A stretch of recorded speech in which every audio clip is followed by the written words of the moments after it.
예, 여러분 반갑습니다. 김종필 TV 김종필입니다. 이명환입니다.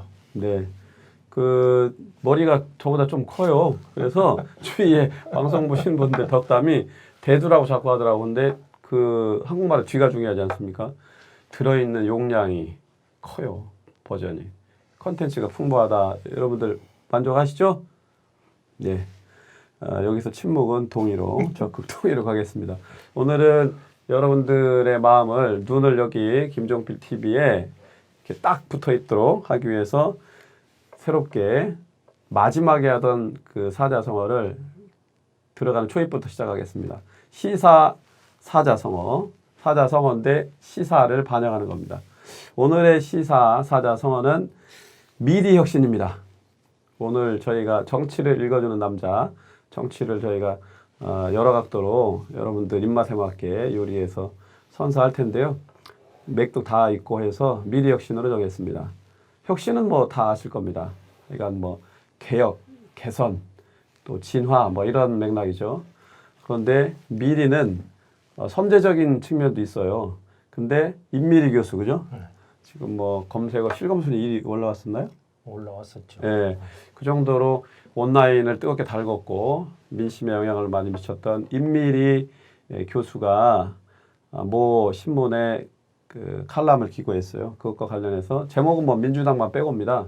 대부분 아시겠지만, 근데 이게 이제 어떤 측면이 있냐면 기왕의 민주당 내에 그 뭐죠 현역들 위주로 뭐 공천도 막 가고 그래서 큰 어떤 혁신이 없으면 감동이 없으니까 그렇게 가고 있었습니다.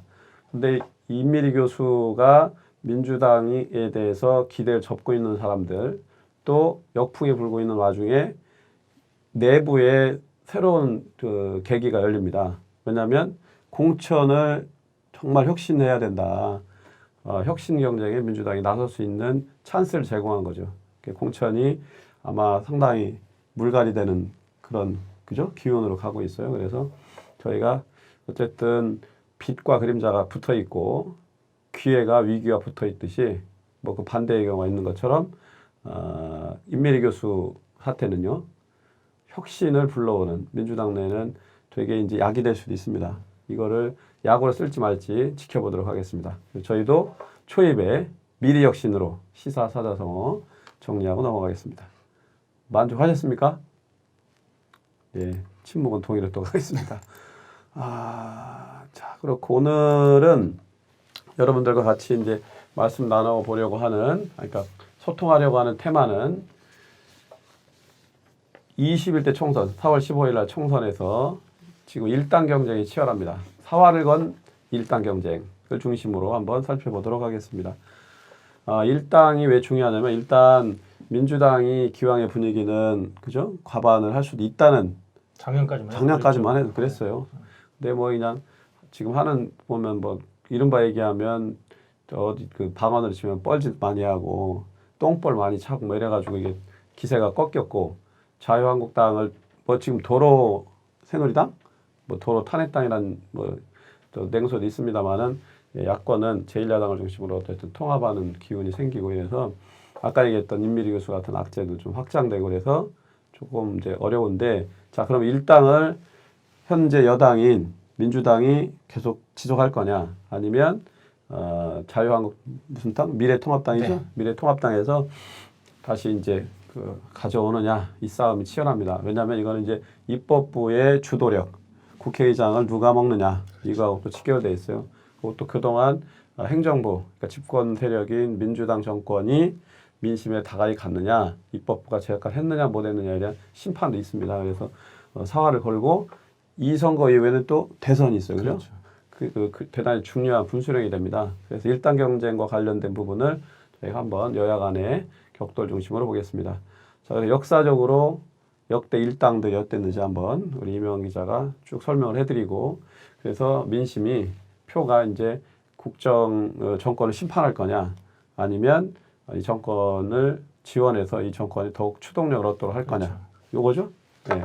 그러니까 이제 뭐 너무 멀리까지는 볼 필요가 없는데 네. 뭐 조금 성격들이 다르니까요. 17대 총선의 경우에는 이른바 우리가 탄핵 총선이라고 해가지고 노무현 전 대통령이 탄핵된 이후 네. 이른바 민주당 지금 이제 민주당 전신이죠. 전신 열린우리당 계열의 이른바 탄도리 의원이라고 탄핵으로 이제 불렸죠. 국회의원을 네. 뭐 길가에도 지갑 주었다는 얘기를 했습니다. 과반 의석을 만들었던 이 탄핵 정권 이때의 민심은 말 그대로 대통령에 대한 무리한 탄핵 시도 이거를 했던 야당에 대한 심판 선거였다. 그렇죠. 17대는 그랬지 않습니까? 그렇죠. 그래서 민주당 계열이 처음으로 정권의 과반, 그러니까 국회의석의 과반을 넘는 의석을 가졌죠. 네.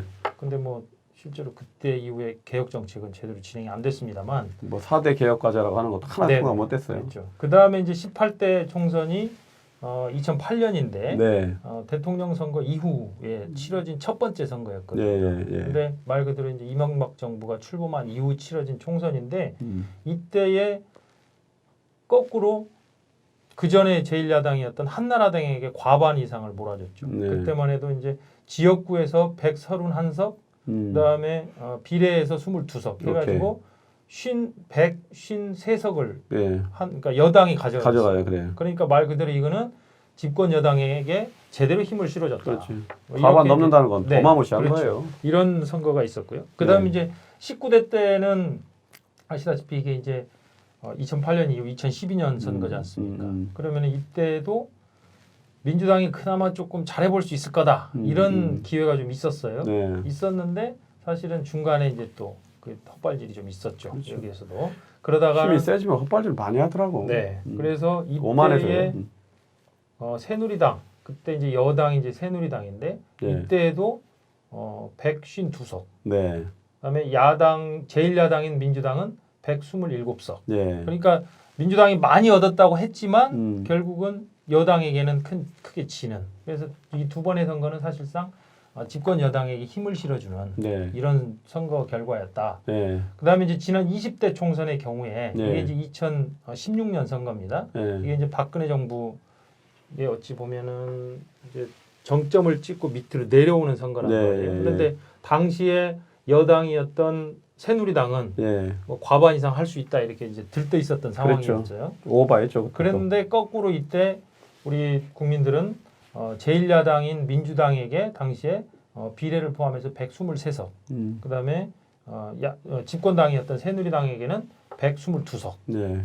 이렇게 그러니까 말 그대로 이제 정권에 대한 심판적 성격으로 힘을 이쪽에다 실어줬다. 그렇죠. 이렇게 보여지고요. 그러니까 이제 이때부터 사실은 어찌 보면 정권 심판의 시작이었는데 2017년 탄핵 이후 치러진 대선에서 야당 후보가 대통령에 당선이 됐고 그다음에 2018년 지방선거에서는 말 그대로 집권당인 민주당에게 엄청난 힘을 실어주면서 사실상 지방정부 대부분이 민주당 출신 단체장이 당선이 되는 이런 결과가 있었어요. 그 다음에 이제 이번이 선거가 되는 겁니다. 그렇죠. 그러니까 이제 요 흐름이 한번 예전에는 시계추가 한번 크게 왼쪽으로 움직였으면 시계추 이론이 오른쪽으로 간다 했었는데 그렇지. 이것도 이제는 불확정하다라는 거예요. 그렇죠. 왔다 갔다가 이게 패턴이 불분명해집니다. 그 확정적인 게 아니라는 네, 거죠. 그렇죠. 불확정성의 원리가 관통돼요. 네.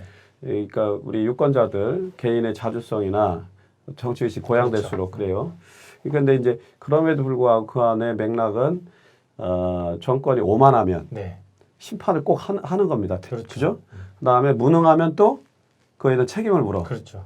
이런 특성들이 이제 있고요. 그래서 지금 어쨌든 지금 문재인 정부도 사실상 이제 절반을 지나왔어요. 네. 그래서 정권에 대한 평가를 뭐 심판이라고 하는 게 꼭 몽둥이를 때리는 것만이 아니라 회초리를 좀 들어서 각성을 시켜서 국민에게 제대로 서비스하는 유능한 정부가 됐으면 좋겠다 이런 요구가 그렇죠. 있어요. 그죠? 그러니까 요번은 좀 어떨지 어떤 게 그러니까 정권 심판론 그다음에 야당 심판론 네. 이게 거의 비등비등해요. 그죠?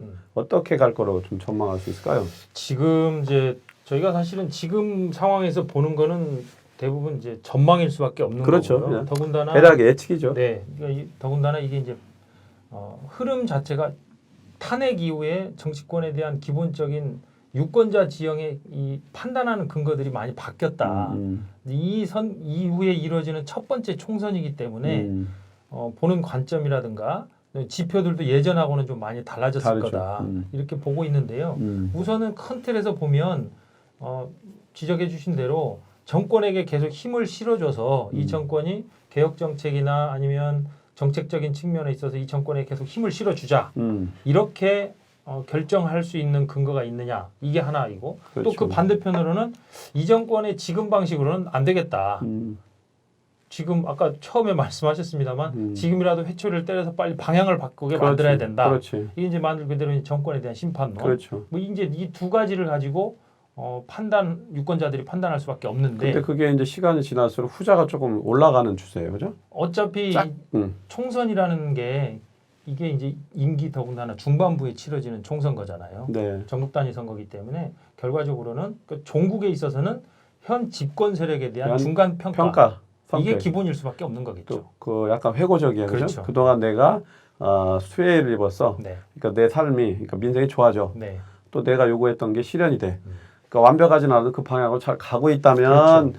그 동의를 하고 도리어 야당에 대해서 문제 제기할 수가 있는데 그렇죠. 지금은 좀 아닌 쪽이 뭐 여러 가지 경제 정책, 민생 정책도 그렇고 최근에 이제 시기적으로는 그 코로나19도 네. 그렇고 여러 가지 악재가 많습니다. 그래서 그렇고 상대적으로 야권은 조금 이제 그 정리정돈을 하는 그렇죠. 현상적으로는 그러니까 이쪽에 기대감이 올라가는 지금 타이밍이 딱 그 정도에 와 있죠. 네.